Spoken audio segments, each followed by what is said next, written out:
வணக்கம் உறவுகளே, நான் சதீஷ். இன்றைக்கு உண்மையிலே ஒரு ஒரு மன வருத்தத்துக்குரிய ஒரு விஷயம். எனக்கு கொஞ்சம் உடல்நிலை சரியில்லை, என்னவோ தெரியாது. என்னைய திடீரென்று இப்படித்தான் காய்ச்சல்கள், சளி அப்படி உடம்பு நொந்துடுறது. அதுன்ற காரணத்தை நான் கண்டுபிடிச்சால் உடம்பு நொந்துடுறது.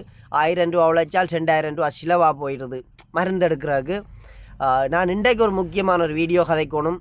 அர்ஜுனா அண்ணாவுக்கு ஒரு சொறி சொல்லணும். என் அண்ணாவுக்கு நான் சாரி சொல்லணும்.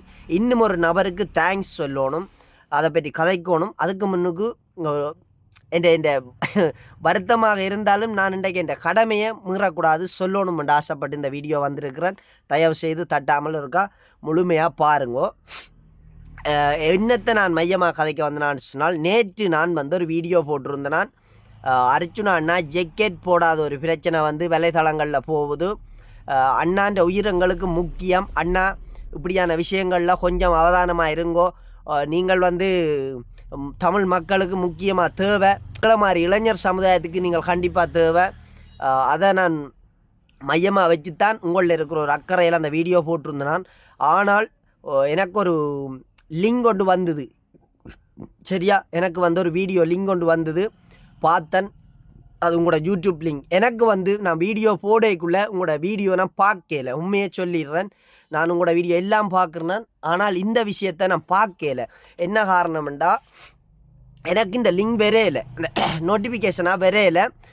அது அது அது அது என்ன ஒரு தவறாக இருக்குது, நான் அது பார்க்காதது. ஆனால் அர்ஜுனா அண்ணா என்ன காரணத்துக்காக அந்த ஜெக்கெட் போடலை என்று சொல்லி நீங்கள் வீடியோ போட்டிருக்கிறீர்கள், பதிவு செய்திருக்கிறீர்கள். அந்த வீடியோவை நான் பார்க்காமல் உங்களில் இருக்கிற ஒரு பாசத்தில் ஒரு ஆர்வ கோளாறாக ஒரு வீடியோ போட்டுட்டேன். அதுவும் தவறாக நான் போடலை. அண்ணாவில் இருக்கிற ஒரு பாசத்தில், அண்ணா இப்படி இப்படி இப்படி கடலில் போய்க்க ஒரு விபத்து நடந்துட்டேன்னு சொன்னால்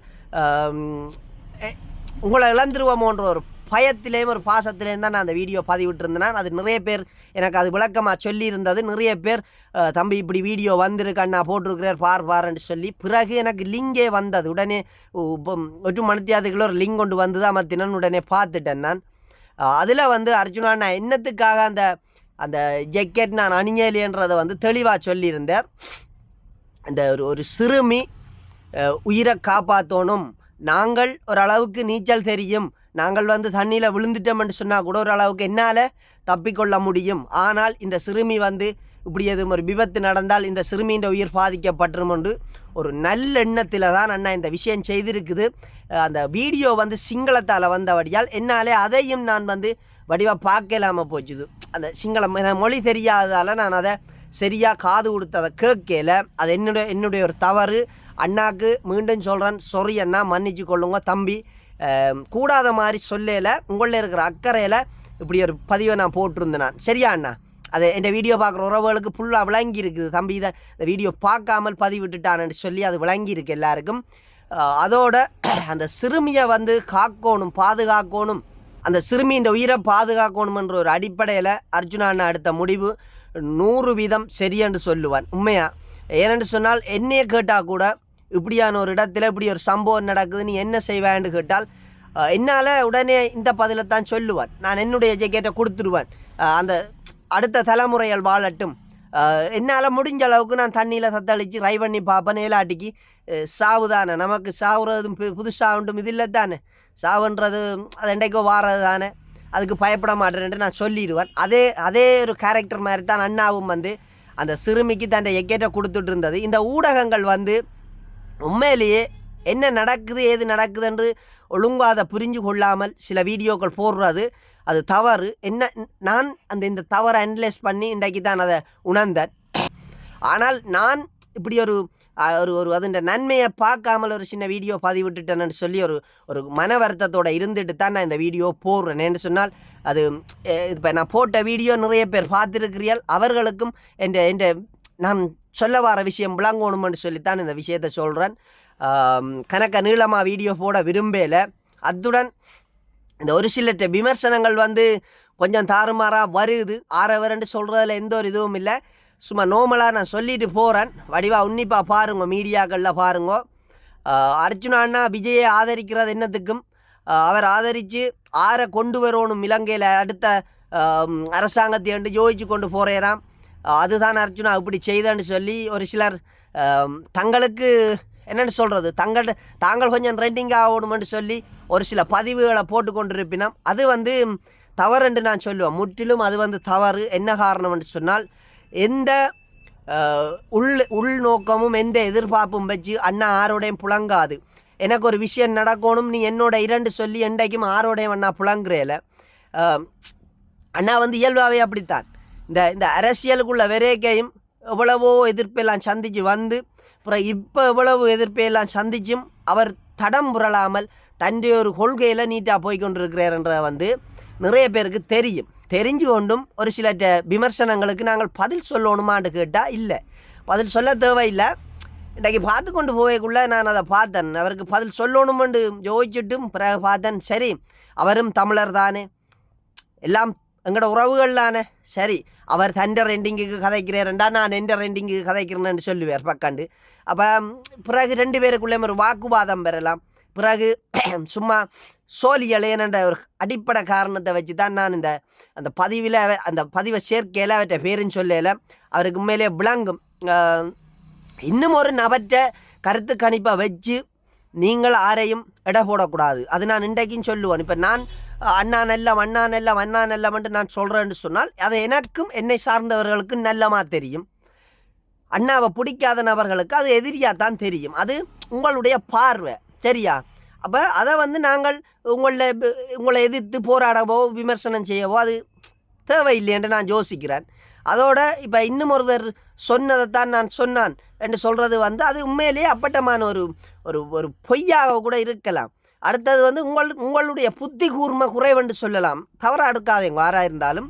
புத்தி கூர்ம குறைவென்று சொன்னால் நீங்களாக சிந்திச்சு உங்களுடைய கருத்தை பதிவிடுங்க. இன்னும் ஒருத்தர் சொல்லி அவர் சொன்னவர் இவர் சொன்னவர் என்று சொல்லி ஒரு பதிவை விடுறதால உங்களுடைய புத்தி கூர்மை அளிக்கப்படுது, சரியா? இன்றைய வரைக்கும் எனக்கு யாருமே எந்த ஒரு விஷயமும் சொல்ல மாட்டேனோம். இப்படி தம்பி வீடியோ போடு, அப்படி தம்பி வீடியோ போடு, இப்படி கதையண்டு வந்து இன்றைய வரைக்கும் ஒரு தரம் சொல்கிறேல. ஏனென்று சொன்னால் சதீஷ் இப்படித்தான். அது வந்து நான் என்னை பார்க்குற உறவுகள், என்னை ஃபாலோ பண்ணுற உறவுகளுக்கு தெரியும் சதீஷ் இப்படித்தான்.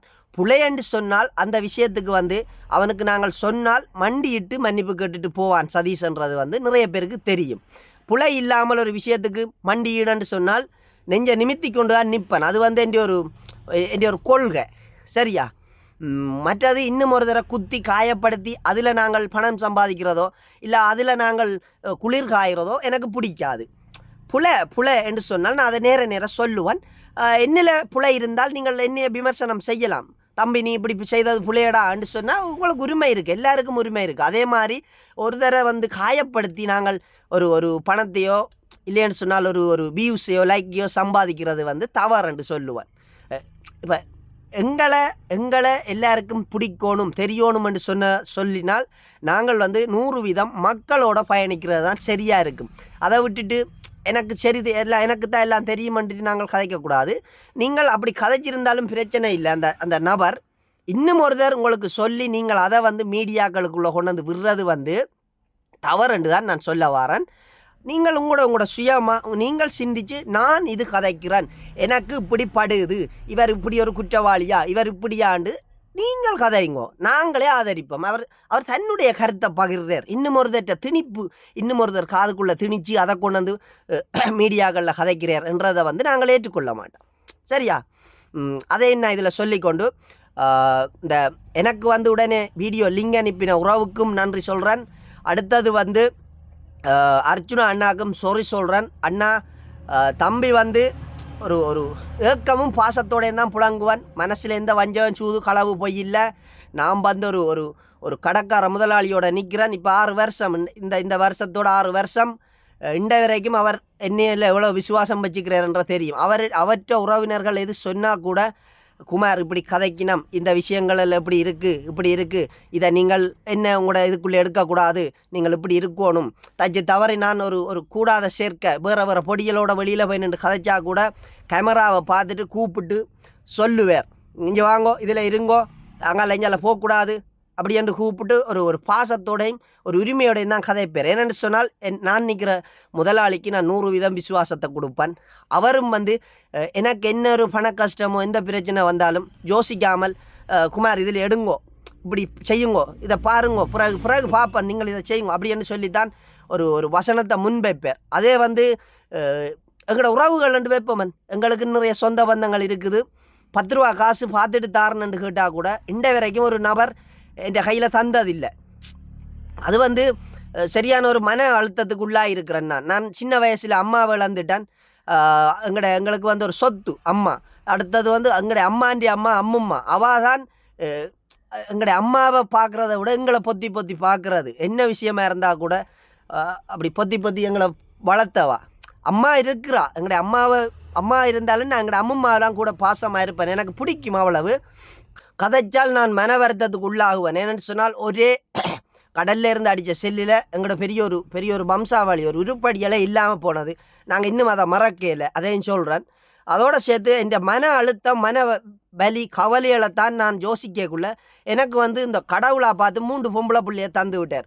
நீ அம்மா இல்லை, அம்மம்மா இல்லை, பெரியம்மாக்கள் இல்லைன்னு கவலைப்படுறியாடா, இந்த திருப்பி இன்னட்டையே வந்து புறந்திருக்கணும் என்று சொல்லி தந்த மாதிரி தான் நான் ஒரு வரமாக என் பிள்ளைகளை பார்க்குறேன். நான் அப்படி இருந்தும் இன்றைக்கு எனக்கு காய்ச்சல், என் மூத்த மகளுக்கு காய்ச்சல், 2வது மகளுக்கு காய்ச்சல், என் மூலமாக தான் அந்த காய்ச்சல் தொத்திட்டுதுன்ற ஒரு கவலை இருக்கும் என் மனசில். ஏன்டா நான் போனோடனே கட்டிப்பிடிச்சாவே கொஞ்சிறாது, தூக்குறாது.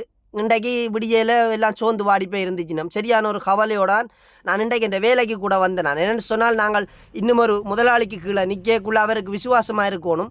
அவர் என்னைய வாண்டு அடம் பிடிக்க மாட்டார். நான் இன்றைக்கு லீவுன்னு சொன்னால் சரி குமாரன்னு சொல்லிட்டு விட்டுருவார். என்னைய குமாரன்று தான் கூப்பிடுவார், விட்டுருவார். ஆனால் என்னால் அடுத்த நாளைக்கு என்ன செலவு, அடுத்த நாளைக்கு என் வாழ்க்கை எப்படி சர்வே பண்ணுறேன்னு தெரியாத ஒரு சூழ்நிலைக்குள்ளே நான் இப்படி வெளிக்கிறேன். நான் வேலையை விட்டு இப்படி நிற்கக்கூடாண்டி போட்டு ஓடி வாரது. ஓகே, அது என்ன படைச்ச ஆண்டவனுக்கு தெரியும். நான் இவ்வளவுத்துக்கு நேர்மையாகவும் நல்லவனாகவும் அடுத்தவருக்கு தீங்கு நினைக்காமல் வாழ்கிறேன்ன்றது தெரியும். ஓகே, நன்றி. மீண்டும் நல்ல சுவாரஸ்யமான அரசியல் சம்மந்தப்பட்ட அர்ஜுனா அண்ணாவை வந்து எவ்வளவுத்துக்கு என்னால் வெளி உலகத்துக்கு கொண்டே சேர்க்க முடியுமோ அவ்வளவுத்துக்கு நான் சேர்ப்பேன் ஒரு உறுதிமொழி அளித்து இந்த வீடியோவை நிறைவு செய்கிறேன். உங்களிடமிருந்து விடைபெறுவது உங்கள் சதீஷ். நன்றி உறவுகளே.